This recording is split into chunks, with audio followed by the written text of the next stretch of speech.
a report on a YouTube channel Mm. of a German lady, feet on the ground in Germany, knows what's going on. Yeah. Her name is Survival Lily, her little nickname on a YouTube channel. Mm. And basically, the bulk of what she does is to showing people what kit to buy to if there's a nuclear holocaust, Mm. you know, what kit to buy to survive in the open fields. She herself was brought up in the rural areas of Germany, and relatively recently had to go to the main major cities, you know. Yeah. But she came. I watched yesterday, and she came up with a statistic that 63% of Germans have a dream, Mm.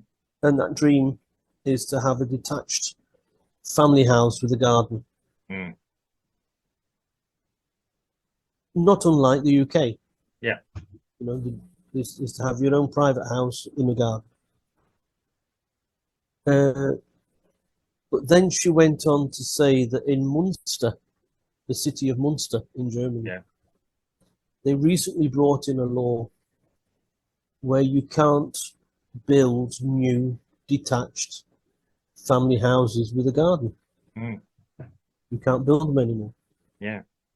You can only build new builds can only be communal. Yeah. Hello. Yeah. Yeah, I'm still here. Communal habitation, Yeah. which is like a low rise flats, Yes. you know. And she said that building companies are buying detached family residences, Mm. demolishing them, and then Yeah. building these low rise or high rise, depending on where it is, Yes. of flats, Mm. you know. And she said the reason because of this is the amount of CO2 that is used when you build a detached family residence. Yes. It's far too high for what it is. Yeah. And so this is Germany going off heavily on the green bandwagon. Yes. She says that Munster is not the first city to have this law. Mm. She says that Hamburg has had it for a while now. Yeah. So I can only assume that in Hamburg and in Munster, in another 20 years' time, it's going to be full of these low-rise communal dwellings, you know, and very few. She also said that there's an organization in Germany called the German Society for Nutrition. Mm.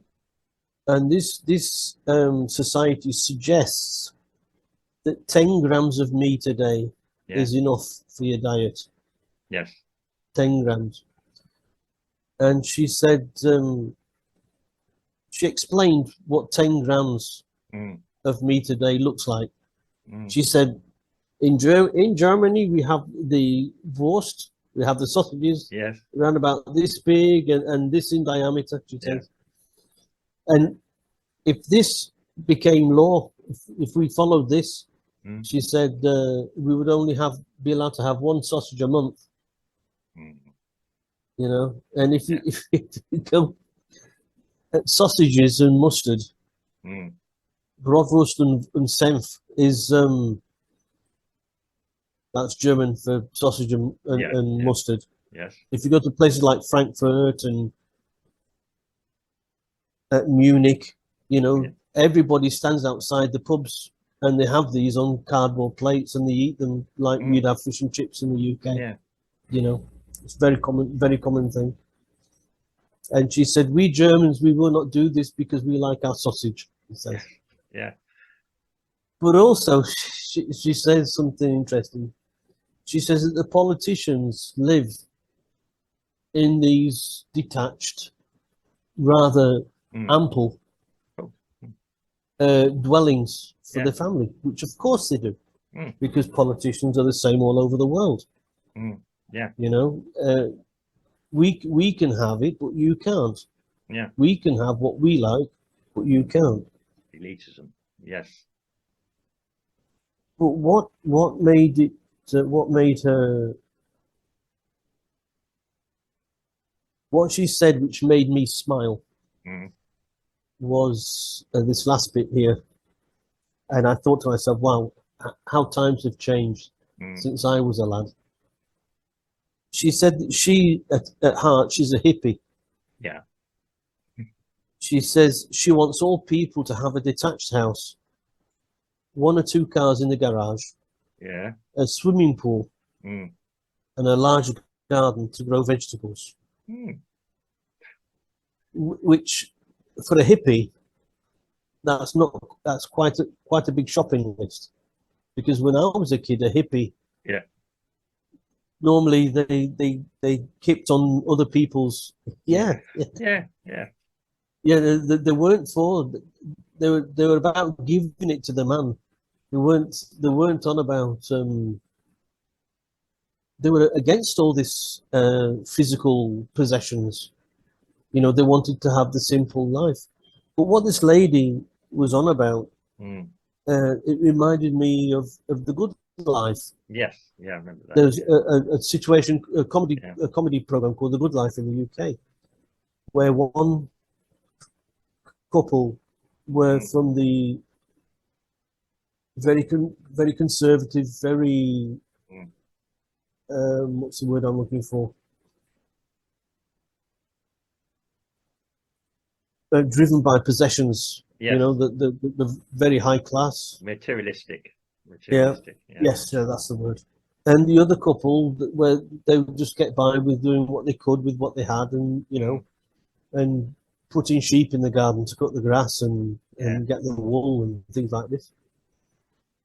Yeah, I mean, and this lady, this German lady, she said she's a hippie, but she wants all this. It's like she's living in she's straddling 2 worlds. You know, if she's a hippie, calls herself a hippie, unless a German hippie is like that, of course. Well, you know, I've not met many German hippies that think that having a couple of cars in the garage and a swimming pool is part of being the hippie culture. It might be in Germany, I don't know. Yeah, they've got more money than us Brits. Well, yeah, I think we have to remember in the 60s that Germany had 1 or 2 other issues to do. They became very liberal, I think the Germans did. But to say, anyway, I mean, Germany was basically annihilated in World War II, and built with, let's be honest, American money again, or contribution. It was reparations in reverse. A bit controversial, but yes. Yeah, we're not going to let this happen again. We're not going to punish the Germans this time. We'll help them build up to be happy. Yeah, I mean, certainly people were going to Munich in the 60s and the 70s, and it was a happy hippie place, and Berlin, it was, for musicians and creativity and everything else. And yeah, you got all sorts of things happen there, quite liberal in the attitudes.